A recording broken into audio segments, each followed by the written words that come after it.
Magnitude 7.2 earthquake jolts Papua New Guinea. A magnitude 7.2 earthquake has rattled the Pacific island nation of Papua New Guinea. The quake hit around 7:20 a.m. Tuesday about 33 kilometers, 21 miles, southeast of Gilolo, on the country's eastern side. It struck at a depth of 127 kilometers, 79 miles, U.S. Geological Survey said. It wasn't immediately clear if there was any major damage. The Pacific Tsunami Warning Center said there was no tsunami threat because the earthquake was so deep.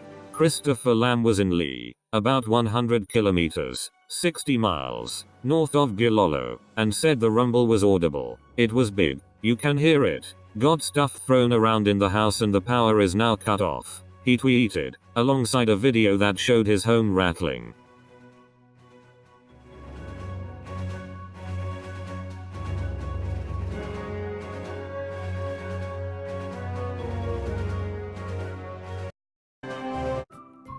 Thank you for watching.